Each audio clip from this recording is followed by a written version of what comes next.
Southwestern Family of Companies welcomes you to the Action Catalyst. Each week, our diversely and amazingly accomplished guests share their insights and inspirations to help us ignite our own. So let's invest attention together to breathe, to reflect and refocus, and decisively defeat that voice we call Mr. Mediocrity. Then let's enjoy moving forward to make a positive difference in our world.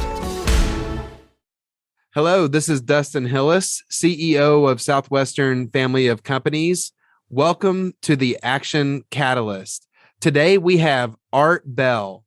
Art Bell is the media executive known as both the creator of Comedy Central and former president of Court TV. He also spent time with CBS and HBO. He has recently published his memoir titled Constant Comedy: How I Started Comedy Central and Lost My Sense of Humor. Welcome to the Action Catalyst, Art. Thanks, Dustin. Great to be here. Yeah, well, man, just hopping right into it. As I was reading your bio, it is very curious how someone starts their career as an economist and went to business school at Wharton and then turned your career to comedy and television. How in the world did that happen? Well, a little bit by design. I ended up an economist because I majored in economics in undergraduate school, and I loved it. I thought it was terrific, and got a job as an economist.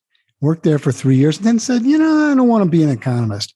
I'd always loved comedy and film and television. I said, all right, you know what? I'll go back to school, kind of like changing the channel, I called it. Go back to school, see if I can't get into the business. So I did. When I got out of school, I found out that most of my compatriots at Wharton were going to Wall Street, and I didn't want to do that. I wanted to go to the entertainment business. So I got a job at CBS, only job I could get as a financial analyst. Oh, wow. I know. Now, how do you go to comedy? Was comedy always a passion, or how did that come about? Right. Yeah. We got to zoom back to when I was 8 years old, and I discovered that I loved comedy. I was watching it on Ed Sullivan. I started to think about what it meant to be funny and should I be funny myself, and practiced in class and got thrown out a lot. But, I saw Richard Pryor at his first appearance on the Ed Sullivan Show, which was, Ed Sullivan was a weekly variety show, which was watched by, 25 million people at a time. And, watching those guys, watching some of the Borscht Belt comedians, everybody was on the Ed Sullivan Show. It was just a great education in comedy for an 8-year-old. And I found out I loved it. So I became a comedy nerd for the rest of my school career. I was just fascinated. That's awesome. Were you someone like Seinfeld who studied the science of comedy, or did it come natural, or a little bit of both?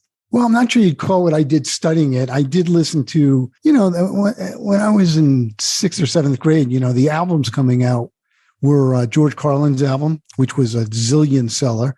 Everybody worth his salt had it. And we played it. I have 2 younger brothers. We played it in my house over and over constantly for months until we started talking like George Carlin, which to the disappointment of my mother. But anyway, Robert Klein's album was out. Pryor had albums out. So I got to listen to these guys over and over. Is that studying? I guess it's studying. I'm not sure I study it the way Jerry Seinfeld studies it. He's got to be more analytical than me because he's, up there performing. Well, it's interesting. While working at HBO, you came up with the idea for 24-hour comedy network, which developed and launched as the Comedy Channel, which became Comedy Central. Tell us the story about how all of that came about. Yeah, even when you say it, I came up with the idea for an all-comedy network. It sounds completely stupid, right? Because it doesn't seem like that elusive an idea, right? I mean, now that Comedy Central's been out there for 30 years, everybody says, oh yeah, 24 hours of comedy makes sense. But at the time, people thought it was kind of a crazy idea. So it was not only saying, hey, we should have a comedy network, but sort of pointing out how we could start it without going broke, what it would be. I did the financials, I did the programming outlines. I really put a lot of work into it before anybody actually said yes. I loved comedy, as you know, and I wanted it to be a place for comedy, where great comedy could come, where great comedians and great writers and performers could sort of gravitate and do what they do best. And I think, certainly Comedy Central has lived up to that. ideal, that vision. But it was a tough start. Let me tell you, one of the reasons I wrote the book is because I wanted people, especially young people, to know that Comedy Central was not just launched fully formed and completely successful. It was almost shut down. Tell us more about that, because HBO, that's a huge organization to be part of. What was that like? What was the bumps along the way? And here at the Action Catalyst, there's a lot of entrepreneurs that are listening to this, business-minded people. So speak to that audience of things that they could probably relate to that you had to go through in a different industry for most people in entertainment. Yeah. Well, I think I could start out by saying I wanted to work in the entertainment industry. I wanted to work in comedy. But, as I said, my first job was in finance. So I had to kind of find a side door into doing what I wanted to do. I got hired at HBO, unbelievably, because they were looking for somebody to do econometric forecasting of subscribers. And a friend of mine from HBO called up and said, look, you're the only guy in the business I know knows anything about econometrics and economics. So I got the job. And it was, a fairly low-level job, but fairly high profile because people wanted to know. So it was a good place to be at HBO. Mind you, it was the last thing I wanted to do at HBO, just the last thing. But HBO was a small organization. I said, okay, if I do well here, I get a chance to move over, to get into programming the channel, choosing the programming, developing the programming, which is what I wanted to do. I spent a couple of years doing that first job, and then I got moved to new business development, which was a good thing. But the first lesson I learned there was if you want to do something, choose a company where it's the primary focus, number one. Second, get a job at that company. And third, whatever job you get, do it great. Don't phone it in. Do a terrific job, but tell everybody what you really want to do so they know, because they're not going to figure it out. And that's what I did. And the more I told people what I wanted to do, the more they understood what I wanted to do. And that's how I kind of moved over to new business development and got to know some programmers and took it from there. That is a really interesting story and led to a long career. And then take us from that to the next thing. When you transitioned from walking away from Comedy Central, when did you know that was the right time? And what was it that was kind of on your horizon from your next endeavor? Well, it wasn't hard to figure out that it was the right time because they changed management and the new president called me in and said, you know what, you got your fingerprints all over this place. You're fired. Well, that makes it easy to know that it's time to transition. Right. That was definitely a signal that it was time to leave. But, it happened and I discuss, and, I talk about it in a way that's very personal. Most people don't talk about when they were fired. A lot of people get fired in their careers, as you know. And I learned a lot from it. I learned, first of all, that you don't get fired just because you screwed up your job. Certainly, I hadn't screwed up mine. At least I didn't think so. And I remember saying to myself at the time, what do you have to do to keep a job in this business? How about you invent the channel, spend 8 years, trying to make it successful and working hard. And then that's not good enough. That's just not good enough to keep a job. But, those were lessons that I took to heart. Somebody said to me at the time, listen, if you don't get fired once in a while, it means you're not doing anything interesting, controversial, which, I appreciated. And it really kind of humbled me. Not that I wasn't humble to begin with, but it really made me look at people who had gotten fired in a different way. Because I always assumed, no, you got fired. Well, why would I want to hire you? Because you probably screwed something up. But now I knew it wasn't the case. That's interesting. And once you had that transition from Comedy Central, you became president of Court TV. So tell us about building that brand in cable television. And because back then, I'm not sure, was Court TV, was that a new idea or how long had it been around? I'll tell you about it. I will say that I was kind of wandering in the wilderness for 2 years after I got fired. And that was a fascinating 2 years because I got hired by a number of channels as a consultant, and I really got to see how the television business worked across a range of concepts. And I did public television. I did some cable networks. And at the end of that 2 years, I got a couple of job offers, and Court TV looked like the most interesting. And you know why? Because it was failing. As Comedy Central was the first year, it was another disaster. And that's the kind of challenge I wanted because I figured, okay, I'm going to basically go in and get a blank palette here, a completely blank canvas. And I wanted to work on that. Court TV had been started by a journalist who wanted to put cameras in the courtroom and show courtroom trials all day and all night. Now, the guy was a very successful print journalist, but he didn't know much about television. Television makes most of its money at night, and nobody was watching court television at night.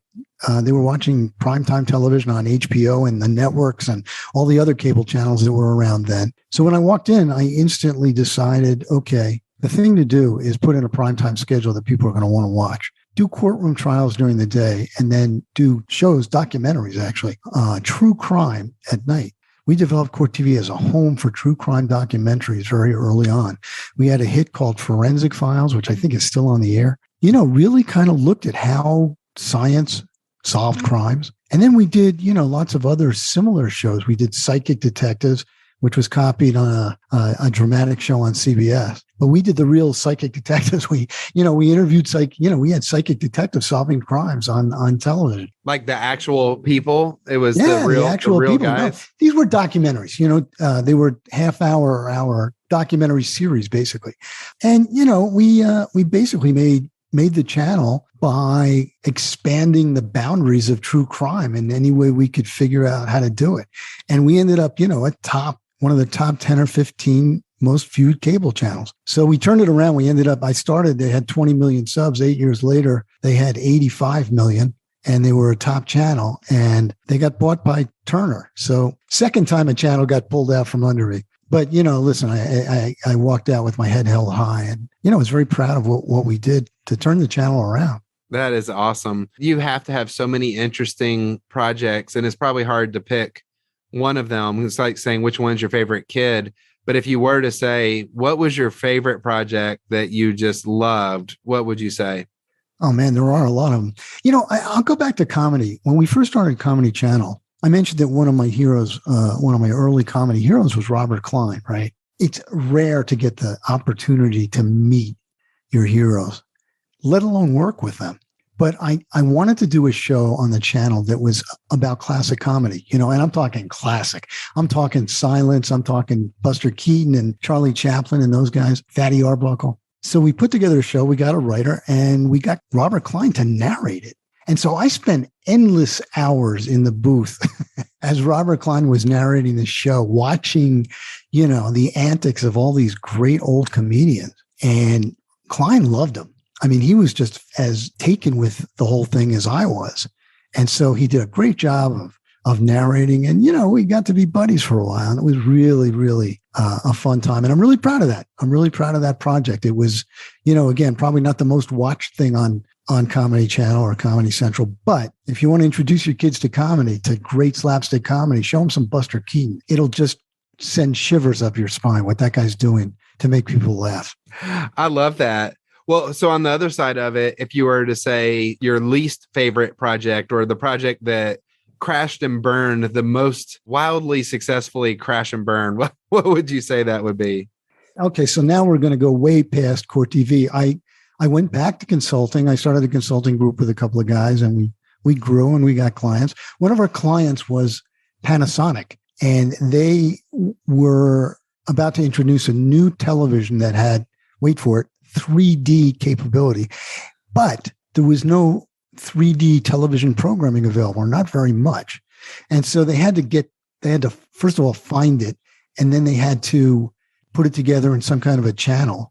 And finally, they had to encourage directors to use their equipment to make 3D television. So I got involved with that, and that was as fascinating as you can imagine. It was also the biggest failure. Maybe. Now, is this like wearing 3D glasses at home? Yeah. Okay. Yeah. Listen, you can buy televisions with 3D capability today, and they're really cool, except you have to wear the glasses. There's no 3D without having one signal come to one eye and another picture basically come to another eye. And there's only a few ways to do that. None of them involve just sitting in front of a screen without glasses or anything. So I think that was part of the problem. But we did put together a 3D channel. We had 3D sports on it. We were trying to, I'm laughing. It wasn't funny at the time. We were very serious about it. We tried to convince the NFL to do, the Super Bowl in 3D. I remember we tried to convince CBS was doing Victoria's Secret, the fashion show. And we tried to get them to do that in 3D because we figured that would be a great introduction. Anyway, you can get beautiful girls to introduce your new product. Sometimes that can be helpful. Anyway, they turned us down cold, and we thought that was too bad. Anyway, we just kept trying. And turns out the directors and the director of Victoria's Secret show, they loved 3D. They loved working with it. For them, it was a new tool. It was like, rack focus or going from black and white to color or back to black and white for that matter. It was just a storytelling tool for them that opened up so many great possibilities. And television viewers just didn't buy it. There's a lot of 3D movie making that was going on, as you know. I watched with my daughter 4D of Spider-Man. Oh, really? What's the fourth D? Your chair basically throws you around, jostles you. I got sprayed water in my face. Wind was blowing into my ears. I didn't like it, actually. It sounds like, okay, we're going to show you a movie and we're going to torture you at the same time. I was gripping my seat the entire show. I couldn't even tell you what the content of the movie was because I was just waiting for the next thing, right? That's right. The electric shock or the... Let me ask, did it enhance the viewing for your daughter? I mean, did she like it? She loved it. Yeah. So for kids, I think it adds it to it. But for us old people, I actually thought about standing up and watching it in the aisle. And I'd be that old guy, standing there watching the movie while everybody else is having fun in the moving chairs. So wow. She loved it, though. I will tell you this. It was as entrepreneurial an undertaking as anything. I mean, entrepreneurs consider themselves, and I know you have a lot of entrepreneurs out there, they're people who start businesses from scratch. But I was an intrapreneur. So many businesses get started inside other businesses. And intrapreneur was a term coined around the time I was starting Comedy Channel. I hadn't even heard it. But let me just say that intrapreneurship offers a lot of advantages. You don't have to come up with the money yourself. You're not constantly raising money. Disadvantage, you don't own the thing. Advantage, you've often got a name brand endorsing the new brand. You've often got access to people, places, and things that you're going to need for your business that you wouldn't otherwise have access to in that kind of time. So, sometimes you're an entrepreneur, sometimes you're an intrapreneur. But if it's your dream to start a new business, start the new business and do it any way you can, because, it certainly was the adventure of my career, starting Comedy Central, and no regrets. That is so awesome, Art. Actually, here at Southwestern Family of Companies, we're a global conglomerate made of 18 different businesses, and we use the term intrapreneur often. And we're a team of entrepreneurs where individually, a lot of our people could start a business on their own, and some of them successfully have. But we know together as a group of entrepreneurs, we can support each other, leverage each other, and build faster together versus trying to go the road alone. And right. So that term is one near and dear to our heart here at Southwestern, and amen to everything you said about the benefits and how that helps things to build. So I actually would love to hear, for just you being so integrated into the world of TV, what's your favorite current TV show that's happening on air right now? You know what? I'll just go with the one I'm watching because I think it's great. It's Reacher on, I believe it's Amazon. See, there you go. You got Amazon, you got Netflix. You can't figure out which one is which. It's the old problem that CBS, NBC, and ABC had. It's based on the Jack Reacher series by Lee Child, which was always a favorite thriller series of mine. Great character. And I believe it was, it was made into a movie with Tom Cruise. And Tom Cruise was like the worst possible choice to play Reacher, because in the book, Reacher is like a huge guy, 6'5". He's strong as an ox, but, very smart, quiet. He had been in the military.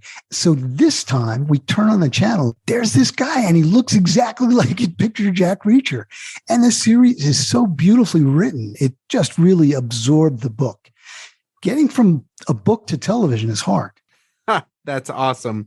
Well, you have written a memoir about your experiences. It's called Constant Comedy: How I Started Comedy Central and Lost My Sense of Humor. Tell us where the title comes from and what listeners could find in your book. Right. Well, I think I mentioned that the first year was pretty much of a disaster, and I could tell stories about that endlessly, but I don't have to, because you can read about them in the book. And I did when you write a memoir, you really have to turn yourself inside out. You really have to talk about your emotions and your failures as well as your successes, and how you were feeling about things. And I think it's a very good look at what not only the television business is like, but business in general. The title comes from 3 months into the channel, we were failing miserably. We had been panned by the critics. It's not funny. What is HBO thinking? Who are these guys? On and on. And as I said, we almost got shut down every day. That's the way I went to work. So I get called in by the chairman of HBO. You can imagine that was a terrifying moment for somebody at the relative bottom of the org chart talking to someone at the very top of the org chart. And he said, Art, it took a comedy channel to make me lose my sense of humor. And I realized he was right. No, I wasn't laughing. Nobody's laughing. We were working so hard. But he did say that, and it did occur to me that this was serious business. This wasn't just like comedy was not easy. It was not always fun, and it was going to be a bear to get this thing working. Well, how do they get hold of you? How do they get hold of this book and check it out? Well, your first stop should be artbellwriter.com, WRITER.com. And there you can see how you get my book on Amazon and other places online. You can find it in bookstores as well. I did an audiobook. There's links to that. I actually did a podcast with a friend of mine who was at Comedy Channel at the beginning with me. He was one of the first hires we made. And we interviewed a lot of people from the early days of the channel who are now fabulously successful. Anyway, we did a podcast called The Constant Comedy Podcast. So all that's there, plus some of my other writing, plus an interview with myself, which people find interesting and amusing. And basically, if you want my book or if you want the audio book, go to Amazon. They have it. Awesome. Well, any closing thoughts for the listeners? Yeah. Sometimes people say, well, you have any advice for entrepreneurs or entrepreneurs? Here's my advice. 2 things are going to make a difference that they don't always bang you over the head with in school or elsewhere. One is passion and the other is vision. Make sure you're jumping up and down when you're talking about your idea. The whole idea of an elevator pitch, okay, it's short, but you're not standing in an elevator quietly talking to the guy next to you. Every bone in your body has to radiate enthusiasm and confidence. Second, vision. Make sure you know how your product or business is going to change the world in 10 years when it's successful, because people want to know that. They don't want to know it's going to make $1 billion. They assume that's the case. How's it going to change the world? Make sure you got a good, strong sense of your vision and you tell everybody. We used to say, we're going to make Comedy Central the center of the comedy universe. That's a good vision. I love it. Passion and vision. Thank you so much for being on the show, Art. I feel like I just watched a movie hearing your story. That was quite a career, and thank you for sharing that with us. Thanks for having me, Dustin. It was really fun. If you enjoyed this podcast, please make sure to subscribe. To stay updated on everything that the Action Catalyst is up to, make sure to follow us on Facebook and Instagram at Action Catalyst Podcast and Twitter at Catalyst_Action. Thanks for listening.